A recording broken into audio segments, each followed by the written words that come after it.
සියලු දෙනාට සම්මා සම්බුදු සරණයි.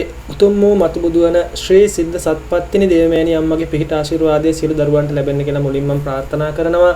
ඉතින් අද වීඩියෝ එක මම කරන්නේ උතුම් වූ මතුබුදු වන ශ්‍රී සිද්ධ සත්පත්තිනි දේවමෑණිය අම්මා මුල් කරගෙන තමයි මේ වීඩියෝ එක මම ඔයාලට ඉදිරිපත් කරන්නේ. පත්තිනි දේවමෑණිය අම්මා හරහා ලැබෙනා වූ බලගතු වේ ඖෂධ වරම්මාලාවන්, පත්තිනි දේවමෑණිය අම්මාගෙන් ලැබෙනා වූ උතුම් වරප්‍රසාදයන් මේ දේවල් තමයි මම ඔයාලට මේ වීඩියෝ එකෙන් ඉදිරිපත් කිරීමක් කරන්නේ. ඉතින් වීඩියෝ එක අවසානයේතුරු බලන්න වරන් දරුවන්ට තියෙන ලොකු ප්‍රශ්න ගැටලු මේ හරහා निराකරණය කරගන්න පුළුවන්. මොකද ගොඩාක් වරන් දරුවන්ට ප්‍රශ්න ගැටලු මතුවෙන තැනක් තමයි. මොකද නිවැරදි නිසි ගුරු ඇසුරක් කියන දෙයක් නැතිකම. මොකද මේ මඟ පෙන්වීමක් කියන දෙයක් වරන් දරුවෙකුට අනිවාර්යෙන් අවශ්‍ය වෙනවා. මොකද අර අපි කතාවටත් කියනවා හකුරු කන්නත් ගුරෙක් අවශ්‍යයි කියලා. ඉතින් මේ වරන් ගමනේදී අනිවාර්යයෙන්ම වරන් දරුවන්ට ගොඩාක් මේ ප්‍රශ්න ගැටලු කියන දේවල් මතුවෙනවා පුතේ. සිහිවරන් දරුවන්ට තමන්ගේ වරම් මාලාවන් හරියාකාරව පැහැදිලිව හරියට මේ ගමන් මාර්ගයේ යන්න නිසි ගුරු ඇසුරක්, නිසි මඟ පෙන්වීමක් නොමැතිකම නිසා ප්‍රශ්න ගැටලු ගොඩකට මුහුණ පාන්න වරන් දරුවෝ මුහුණ පාලා තියෙනවා. ඉතින් මේ වීඩියෝ එකෙන් ඔයාලට ලොකු අත්දැකීමක් වගේම ලොකු දේවල් වලට මේ වීඩියෝ එක තුලින් ජීවිතේට ලබා ගන්න පුළුවන් වරන් දරුවන්ට තමන්ගේ වරන් ගමන සාර්ථක කරගන්න. ඉතින් මම මුලින්ම සඳහන් කරන්නම් වරම් මාලාවක් කියලා කිව්වට පස්සේ පුතේ මේ වරමක් ලැබෙන්නේ කෙනෙකුගේ පෙර පින මත තමයි වරමක් ලැබෙන්නේ. ඉතින් මේ ලැබෙන්නා වූ මේ දෙවියන්ගෙන් ලැබෙන වරප්‍රසාදය. එතකොට මේක ලෝක සත්වයාට සිතක් සාන්තියක් උදා කර දීමේ අරමුණෙන්ම තමන් මේ ගමන යන්න ආරම්භ කරන්න. එතකොට බුදුදහම මූලික කරගෙන පන්සිල් පද පහ රැකගෙන පොයට සිල් සමාදන් වෙලා හරියාකාරව මේ ගමනක් යනවා නම් ඔයාලට දෙවියන්ගේ ආශිර්වාදය නෝඩුව ලබා ගන්න පුළුවන්. තමන් යන ගමන කිසිම කෙනෙකුට කිසිදු මොහොතක වළක්වන්න ගැටලු ප්‍රශ්න මතු කරන්න නම් ඉඩකඩක් ලැබෙන්නේ නැහැ. ඔයාලගේ ගමන් මාර්ගය හරි දැනුමක් ඇතුව යා යුතු හරියාකාරව මේ ගමන් මාර්ගය යනවා නම් හොඳයි. අපි දැන් බලමු පත්තිනි දේවමෑණිය අම්මා හරහා ලැබෙනා වූ වරම් මාලාවන්. එතකොට පත්තිනි අම්මා මුල් වෙලා ලැබෙන විශේෂ වරම් මාලාවක් තමයි වරප්‍රසාදයක් තමයි වරන් දරුවන්ට ඖෂධ වරම කියන එක. එතකොට මේ ඖෂධ වරම කියන්නේ තව කෙනෙකුගේ ලෙඩ දුක් කරදර දුරු කරගන්න, කෙනෙකුට පිහිට වෙන්න ඒ ලැබෙන අවස්ථාව. මොකද පත්තිනි දේවමෑණිය අම්මා කියන්නේ මතු බුදු වෙන්න පෙරම් පුරන උතුම්ම අම්මා. එතකොට මේ අම්මත් එක්ක වැඩ කටයුතු කරනවා නම් තමන් හරියට ප්‍රතිපත්තියක වැඩ කටයුතු කළ යුතු වෙනවා. හරියට මම මුලින් සඳහන් කරා වගේ පන්සිල් සමාදන් වෙලා පොයට අටසිල් සමාදන් වෙලා බුදුදහම මූලික කරගෙනම යා යුතු ගමනක් තමයි පත්තිනි අම්මගේ ආශිර්වාදයෙන් යන ගමන් මාර්ගය. එතකොට ඔයාලා යහපත් දේවල් පමණයි කරන්න ඕනේ තමන්ගේ වරම් මාලාවෙන්. කිසිදු අකටයුත්තක් නම් කරන්න සැලසෙන්න එපා. එහෙම වුණොත් එහෙම තමන්ට ලැබෙන මේ වරම කියන දේ, වරය කියන දේ අහෝසි වෙන්න පුළුවන්. එතකොට මූලිකවම ඔයාලා මේ වරම් මාලාවන් සකස් කරගන්න පත්තිනි දේවමෑණිය අම්මා මුල් කරන් තමයි මම මේ වීඩියෝ එක අද කරන්නේ ඔයාලට. ඉතින් ඖෂධ වරමක් කිව්වට පස්සේ මේ ඖෂධ වරමෙන් කරන්න පුළුවන් දේවල් ගොඩක් තියෙනවා. කෙනෙකුගේ ලෙඩ දුක් කරදර වලට බෙහෙත් හේත් කරන්න, දෙහි කපන්න පුළුවන්. ඒ වගේම තෙල් බෙහෙත් කරන්න පුළුවන්. ඉතින් ලෝක සත්වයාට සිතක් සාන්තියක් උදා කර දෙන්න පින්වන්තම වරම් මාලාවක් කිව්වොත් නිවැරදි පත්තිනි දේවමෑණිය අම්මා හරහා ලැබෙනා වූ ඖෂධ වරම් මාලාව කියන්නේ. එතකොට මූලිකව ප්‍රධානව පත්තිනි දේවමෑණිය අම්මා හරහා ලැබෙනා වූ වරම් මාලාවන් නම් පුතේ සිහි වරම් මාලාවන් තමයි බහුතරයක්ම ලැබෙන්නේ. මොකද ආරූඪ කියන පූර්ණ ආරූඪ වරන් කියන දේවල් පත්තිනි දේවමෑණිය අම්මා හරහා ලැබෙන්නේ නැහැ. තමන්ට සිහි වරන් තමයි පත්තිනි දේවමෑණිය අම්මගෙන් ලැබෙන්නේ. මොකද එන ඥාති බලවේගයන් ඊටාම බලගතු ඥාති බලවේගයන් තමයි සිහි වරම් මාලාවන් වලට පැමිණෙන්නේ. එතකොට පත්තිනි දේවමෑණිය අම්මගේ ආශිර්වාදයෙන් පුතේ තමන්ට ලොකු දෙයක් තමයි යන තැනට කරගන්න වගේම තමන්ගේ ඥාතින්ට යන තැනට දෙයක් කරගන්න.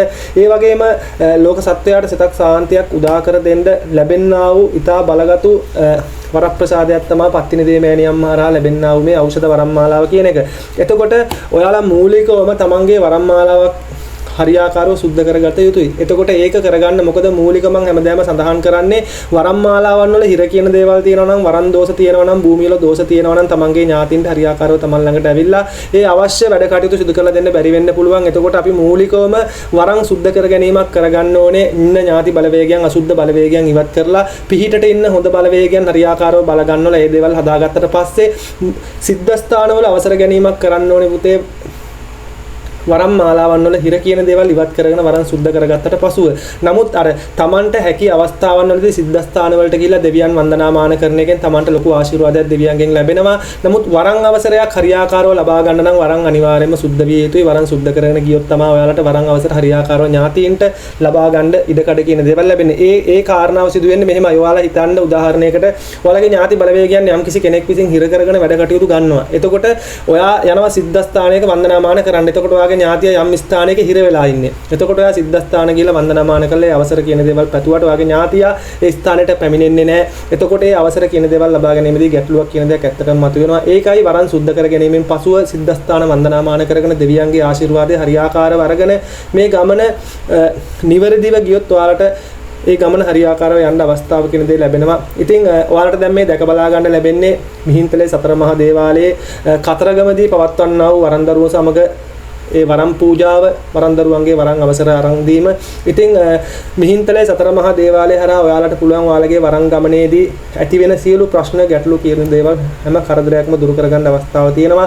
වරන් සුද්ධ කරගන්න, වරන් හිර ඉවත් කරගන්න, භූමි දෝෂ ඉවත් කරගන්න, ආරක්ෂාවල් දාගන්න මේ සියලු දේවල් මිහින්තලේ සතර මහා දේවාලය හරහා වරන්දරුවන්ට වගේම සියලුම දරුවන්ට සිදු කරගන්න පුළුවන් ආරක්ෂාවල්, බහිරව පූජාවන්, ශාස්ත්‍ර බැලීම් කටයුතු, යంత్ర මන්ත්‍ර ඒ සියලු කටයුතු මිහින්තලේ සතර මහා දේවාලය හරහා සිදු කරගන්න අවස්ථාව අපි සලසලා දීලා තියෙනවා.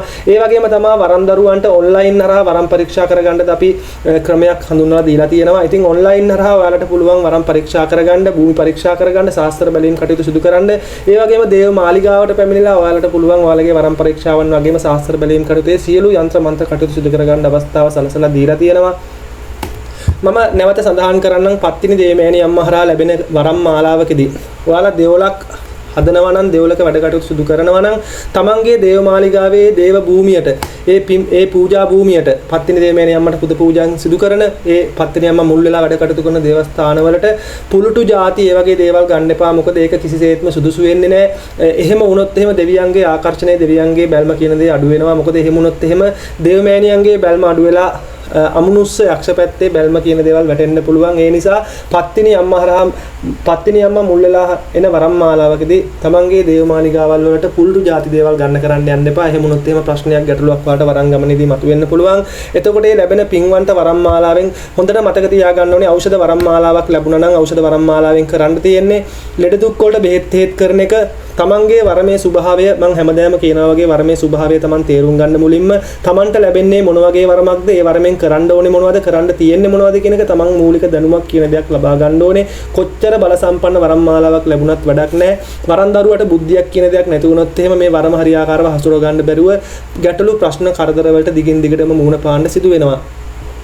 එතකොට ගොඩාක් දරුවන්ට තියෙන ගැටලුවක් තමයි මේ සිහිවරන් දරුවන්ට තමන්ගේ ඥාති බලවේගයන් එක්ක සම්බන්ධ වෙන්නේ කොහොමද, සම්බන්ධ වෙලා වැඩ කටයුතු කරන්නේ කොහොමද, ඒක තමන්ගේ කැපවීම කියන දේ සිහිවරන් මාලාවක් තියෙන දරුවෙක් අනිවාර්යෙන් තමන්ගේ කැපවීම තියෙන්න ඕනේ. භාවනා කරන කටයුතු අනිවාර්යෙන් කරන්න ඕනේ. බෝධි පූජාවන් තියන පින්දහම් කටයුතු කරන්න තමන්ගේ ඥාති බල කරගන්න තියෙන බලගතුම ක්‍රමය තමයි පින්දහම් කටයුතු. භාවනා කිරීම කටයුතු අනිවාර්යෙන් සිහිවරන් දරුවෙකු කළ යුතුම වෙනවා. භාවනාවෙන් තමයි තමන්ගේ ඥාති බලවේගයන් හරියට සම්බන්ධ වෙලා ඒ දෙන තොරතුරු හරියාකාරව තමන්ට හසුරුවා ගන්න අවස්ථාව කියන දේ උදා වෙන්නේ. එතකොට ඒ වගේම තමයි පුතේ අපි බලමු ඖෂධ වරමක් හරියට බල කරගන්න පුළුවන් කොහොමද කියලා. ඖෂධ වරමක් බල කරගන්න පුළුවන් අපි දැන් උදාහරණයක් ගමුකෝ රුවන්වැලි සෑය, ජයශ්‍රී මහ බෝධිය. ඒ වගේ පින් ඇති ස්ථාන තියෙනවනේ. ආන් ඒ වගේ ස්ථානවලට ඖෂධ පූජාවන් ඔයාලට පුළුවන් තරම් අප සම්මා සම්බුදු බුදුරජාණන් වහන්සේ මුල් කරලා ඖෂධ පූජාවන් සිදු කරන්න. ඒ කියන්නේ අපි දැන් හිතන්න රෝගී තත්ත්වයන් වල ඉන්න අය ඉන්නවා. එයාලට බෙහෙත් ටිකක් අරන් දෙන්න, එහෙම නැත්නම් මොන හරි Tamanට පුළුවන් විදියට ඒ සලකන්න අර මහලු අය ඉන්නවනේ, ඒ අයට සලකන්න ඒ වගේ දේවල් සිදු කරන්න පුළුවන් තරම් පින්දහම් කටයුතු කරන්න. මොකද ඖෂධ පැත්තෙන් පූජා කරන්න, ඖෂධ වරම් බල කරගන්න Tamanට හැකියාව කියන දේ හරහා ලැබෙනවා. එතකොට ඒ වගේම තමයි බෝධි පූජාවන් පත්තිනි අම්මා හරහා එන්නා වූ වරම් මාලාත් මම අර මුලින් සඳහන් කරේ පින්දහම් කටයුතුම තමයි කරන්න ඕනේ. එතකොට බෝධි පූජාවන් තියන්න ඒ වගේ දේවල් පින්දහම් කටයුතු පුළුවන් තරම් තව අයට උදව් උපකාර කරන්න තමන්ගේ වරන් ඒ හරහා බල කරගන්න තමන්ට අවස්ථාව කියන දේ උදා වෙනවා. එතකොට අර මම තව සඳහන් කරපු කාරණාවක් තමයි මේ වරන් කිව්වම සී වරන්, අඩ සී වරන්, අසී වරන්. මේ වරමේ තියෙන කොටස් තුනෙන් වාගේ වරම කුමන වරම් මාලාවක්ද කියලා මූලිකව තේරුම් ගන්න. ඕක තේරුම් කරගන්න බැරි වුණොත් ඔයාලට මේ වරන් ගමනේ යන්න බෑ. එතකොට ප්‍රශ්නයක් ගැටලුවක් කියන දෙයක් මතුවෙනවා. එතකොට මම උදාහරණයක් කියන්නම්. ආරූඪ වරමක් තියෙන දරුවෙක්ට සම්පූර්ණයෙන්ම ඥාති බලවේග ආරූඪ වෙලා ඒ වැඩ කටයුතු සිදු කරනවා. එතකොට සිහි වරම්, පූර්ණ සිහි වරමක් තියෙන දරුවෙකුට ආරූඪයක් කියන දෙයක් අර ආරූඪ වරමේ වගේ එන්නේ නැහැ. මොකද ආරූඪයක් ආවා වුණත් සිහිය 80ක් වෙන්නේ නැහැ. එතකොට සිහි වරන් මාලාවක් තියෙන දරුවෙක් බලාගෙන හිටියොත් එහෙම ඥාතිය ආරූඪයට ඇඟට ඇවිල්ලි වෙරලා හැම දෙයක්ම කරනවා. ඒක වෙන්නේ නැහැ. මම ඒකයි කිව්වේ අර කොච්චර බලගතු වරමක් තිබුණා වුණත් සිහි වරන් කියන්නේ බලගතුයි. එතකොට ඒ කොච්චර බලගතු වරමක් තිබුණා වුණත් බුද්ධිය බුද්ධිය කියන දේ නැත්තම් මේ වරම හසුරව ගන්න නම් ඉඩකඩ කියන දේවල් ලැබෙන්නේ නැහැ. ඒකයි. ඒ නිසා තමන්ගේ වරමේ ස්වභාවය අඳුනා ගැනීම අනිවාර්යයි. තමන්ට ඉන්න ඥාති බලවේගයන්. දැන් වරමක් ඇවිල්ලා මුල් කාල සීමාවේදී මට ඉන්නේ ඥාති කවුද කියලා දන්නේ නැත්තම් කවුද ඉන්නේ ඥාති මොනවද කරන්න තියෙන්නේ ඒවා දන්නේ නැත්නම් ඔයා මූලිකව පින්දීම කරන්න ඥාතින්ගේ නම් වලට පින් දෙන්න අවශ්‍ය නැහැ. තමන්ගේ මේ ආත්ම භවයේ සංසාරගත සියලු ඥාති පින් අනුමෝදන් වේවා කියලා. මොකද වරම් මාලාවක් කරන් ඥාති බලවේගයෙන් එනකොට සංසාරගත ඥාති අනිවාර්යෙන් එනවා. එතකොට අපි සංසාරගත ඥාතින්ගේ නම් ගම් දන්නේ නැහනේ. ඒ නිසා සියලු ඥාතින්ට පින් අනුමෝදන් වේවා කියලා අනුමෝදන් කරන්න. පුළුවන් තරම් පින් දහම් කටයුතු කරන්න, සිල් සමාදන් වීම කටයුතු සිදු කරන්න. පත්තිනි අම්මා හරහා වැඩ කටයුතු සිදු කරනවා නම් ඊටාම පින්වන්ත වරම් මාලාවන් තමයි පත්තිනි අම්මා හරහා එන්නේ. ලෙඩ දුක් වලට බෙහෙත් තේත් කරන්න.